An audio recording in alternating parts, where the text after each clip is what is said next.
반갑습니다. 붓다의 복과지혜입니다.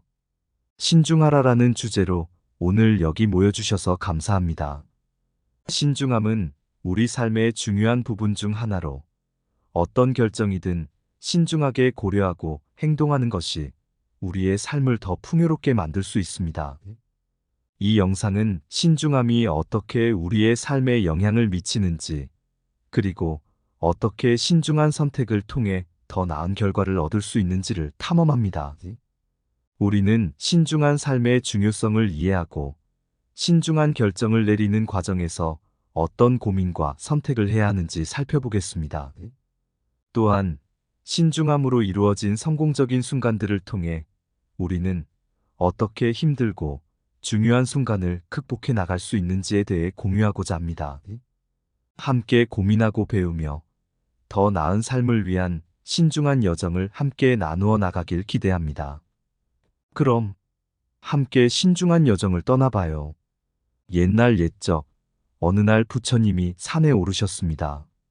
부처님은 산 정상에서 모든 것을 멀리 내려다보며 마음을 다잡고 계셨죠. 그때 부처님의 친구인 소귀가 달려와서 말했습니다.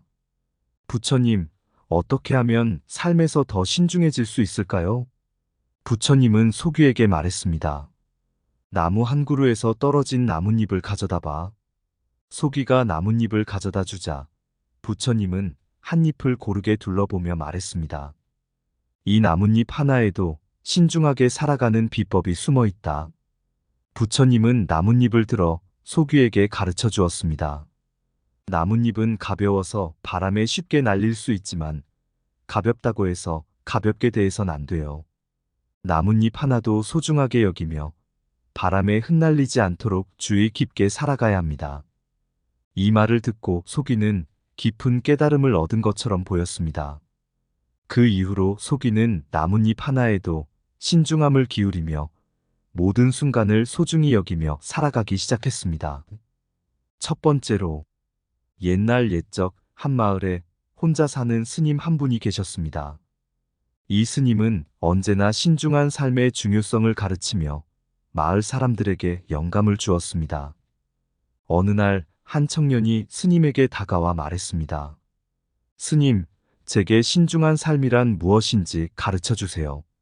스님은 청년에게 이렇게 이야기했습니다. 네가 강가로 간다고 생각해봐.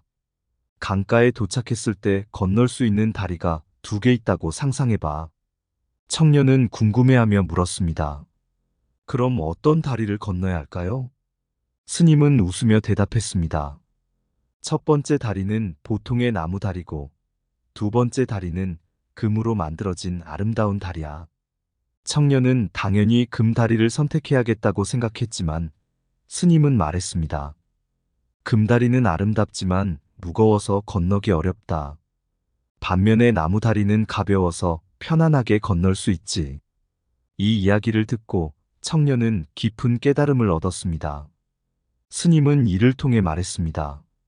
신중한 삶은 때로는 보통이지만 가볍고 편안한 선택을 하는 것이 중요하다. 아름다움이라는 외적인 것에만 매몰되지 말고 그것이 삶에 어떤 영향을 미치는지 신중하게 생각해 보아라. 이렇게 스님의 이야기를 들은 청년은 신중한 삶을 실천하기 위해 노력하며 언제나 가벼움과 편안함을 추구하며 삶을 살아갔습니다. 그리고 그의 신중한 선택들은 행복하고 만족스러운 삶을 이끌어내었습니다. 금이 아름답다 해도 가벼움이 삶의 달이다. 가벼운 선택이 언제나 편안한 여행을 만든다. 아름다움에 현혹되지 말고 편안함에 집중하라. 가벼운 걸음으로도 멀리 갈 수 있다. 내면의 평온이 바로 길의 가벼움이다. 나무 다리가 진리의 길을 지나가는데 그 가벼움을 느껴라. 삶의 강을 건널 때 신중한 선택이 삶의 달이다. 아름다움은 순간, 가벼움은 영원하다. 매혹적인 것에 사로잡히지 말고 편안함을 향해 걸어가라. 가벼움이 내리는 비는 기쁨의 노래를 부른다. 길게 가려면 가벼워라. 무거움은 길을 헤매게 한다. 아름다움은 눈에 띄지만 편안함은 마음에 간직된다. 두 번째로, 한때 부처님이 한 소년에게 목표 설정과 계획 수립의 중요성을 가르치는 이야기가 있었습니다. 한 소년이 부처님께 나아와 말했습니다. 스님, 제게는 큰 꿈이 있습니다. 하지만 어떻게 시작해야 할지 막막하네요. 부처님은 미소를 지으시며 답했습니다. 우선 자네의 목표를 분명하게 설정해봐. 자네가 어디로 향하고 싶은지를 명확히 알아야 할 것이다. 이에 소년은 자신이 달성하고자 하는 목표를 명확하게 적었습니다. 그리고 스님은 말했습니다. 자, 이 목표를 이루기 위해선 신중한 계획이 필요하다. 목표를 세우고 나면 어떤 단계를 거쳐 이루어낼지를 계획하는 것이 중요하다. 그 후 부처님은 소년에게 두 번째 가르침을 전했습니다. 정보 수집과 분석이 없이는 목표를 이루기 어렵다. 주변의 환경과 자원, 그리고 자기 자신을 파악하고 이해하는 것이 중요하다. 이 말에 소년은 다양한 정보를 수집하고 자신의 강점과 약점을 분석하는 노력을 기울였습니다. 그 결과 목표에 도달하기 위한 더 효과적인 계획을 세울 수 있었습니다. 마지막으로 소년은 어려운 선택과 타협의 순간에 직면했습니다. 그때 부처님은 이렇게 말씀하셨습니다. 삶은 항상 어려운 선택의 연속이다. 타협은 단지 새로운 길을 열어줄 뿐이다. 그리고 선택의 기준은 항상 목표에 대한 충실함과 조화다. 이를 듣고 소년은 힘든 상황에서도 목표에 충실하면서도 새로운 가능성을 탐험하는 방법을 배웠습니다. 그 결과 그는 목표를 달성하면서도 더 많은 성장과 경험을 얻게 되었습니다. 목표는 먼저 마음에서 시작되어 분명한 계획으로 현실이 된다. 계획 없는 목표는 단지 꿈에 머물러 있을 뿐이다. 정보 수집은 목표에 가는 길에 있어서 중요한 나침반이다. 자신을 알고 목표를 이해하는 것이 목표를 달성하는 첫걸음이다. 목표를 이루려면 먼저 목표를 향한 길을 알아야 한다. 계획은 목표를 실현하는 지도이자 나침반이다. 정보의 해석은 목표를 달성하는 길에서의 중요한 판단력을 부여한다. 계획이 없으면 목표는 허상에 머무를 뿐이다. 목표를 향한 정보 수집은 높은 나무에 오르는 줄기와 같다. 목표에 대한 분석은 햇볕이 비치는 곳을 찾아가는 길일 뿐이다. 타협은 목표에 도달하기 위한 새로운 길의 문을 열어준다. 선택의 기준은 언제나 목표에 대한 충실함과 조화다. 세 번째로, 옛날 옛적 한 청년이 부처님께 성공과 실패에 대한 교훈을 물었습니다. 부처님은 이야기를 통해 가르치며 말씀하셨습니다.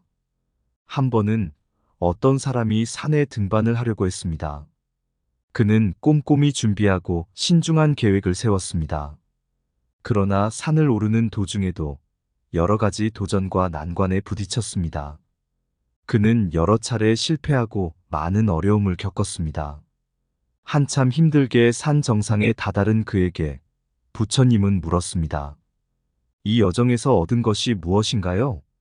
청년은 대답했습니다. 많은 어려움을 겪었지만 그때마다 내게는 새로운 교훈이 담긴 선물이었습니다. 성공보다 실패에서 더 많은 것을 배운 것 같아요. 부처님은 웃으며 말했습니다. 맞아. 성공은 큰 기쁨을 주지만 실패에서 얻은 교훈이 삶을 더 풍요롭게 만들어줄 때가 있습니다. 신중한 노력을 통해 어려움을 이겨낸 순간 진정한 보상을 얻을 수 있습니다. 또한 부처님은 타인과의 관계에서의 신중함에 대한 이야기도 했습니다. 어느 날 한 사람이 부처님께 인간관계에서 어려움을 터놓고 말했습니다. 부처님은 그에게 이렇게 이야기했습니다. 타인과의 관계에서는 신중함이 중요합니다. 상대방의 감정을 존중하고 이해하며 신중하게 대화하고 행동한다면 더 좋은 관계를 형성할 수 있을 것입니다. 성공은 큰 기쁨을 주지만 실패에서 얻은 교훈이 삶을 더 풍요롭게 만든다. 어려움은 단지 높은 산을 오르는 길목에 놓여진 보물의 표시다. 신중한 노력은 어려움을 이겨낼 힘을 주며 그에 따른 보상은 더 큰 행복을 선사한다. 실패는 단지 새로운 출발점이며 성공을 향한 더 나은 시작이다. 목표를 향한 신중한 노력은 마침내 산 정상에 이르는 지름길이다. 성공과 실패는 삶의 두 날개이며 두 날개 모두로 나는 훨씬 높이 날 수 있다. 도전의 순간에는 신중한 마음으로 나아가라. 그곳에는 성장과 깨달음이 기다리고 있다. 신중함은 인간관계에서의 기름 같다. 부드럽게 움직이며 마음을 윤화시킨다. 타협은 나와 상대방 사이에 새로운 다리를 놓아주는 지혜의 열쇠이다. 타인과의 관계에서의 신중함은 상대방을 이해하고 존중함으로써 진정한 연결을 만든다. 실제로 경험하는 어려움에서 비로소 우리는 삶의 깊이를 이해할 수 있다. 성공은 단지 결실이지만 실패는 항상 씨앗이다. 그 씨앗을 품으면 언젠가 꽃을 피울 것이다. 여러분, 부처님의 가르침을 통해 우리는 신중하라라는 주제를 둘러싼 다양한 측면을 살펴보았습니다. 세심한 선택, 신중한 노력, 그리고 타인과의 관계에서의 신중함은 모두 부처님의 마음에서 비롯된 가치입니다. 성공과 실패를 경험하며 얻는 교훈, 신중한 노력에 따른 보상, 그리고 타인과의 관계에서의 신중함은 모두 삶을 더 깊게 이해하고 더 의미 있게 살아가기 위한 지혜로 우리에게 전해진 것입니다. 부처님은 우리에게 신중하라고 가르치셨습니다. 신중한 선택과 노력, 타인과의 관계에서의 배려와 이해가 우리의 삶에 조화와 풍요를 안겨줄 것입니다. 이제 우리는 부처님의 마음을 담아 신중하게 걸어가며 작은 순간 하나하나를 소중히 여기며 더 나은 삶을 만들어가길 바랍니다. 산 정상에 부처님 계신다. 마음을 여는 눈으로 세상을 보시고 성공의 꽃과 실패의 씨앗을 관철의 마음으로 받아들이신다. 목표의 길을 신중하게 걸어가며 계획의 나침반으로 방향을 잃지 않고 정보의 흐름을 따라 목표에 도달하는 길을 찾아가신다. 어려움을 만날 때에도 마음을 다스리고 교훈을 얻어 새로운 시작을 위한 씨앗을 뿌리시며 삶의 깊이에 희망을 두신다. 노력의 결실을 신중하게 맛보며 보상은 고요한 만족으로 느끼시고 타인과의 관계에서는 사랑과 이해의 길을 거두시는 부처님. 그 마음으로 우리에게 전하신다. 신중하라. 세상은 신중한 순간으로 가득하다. 이상 붓다의 복과 지혜였습니다. 오늘도 복과 지혜로운 날 되세요.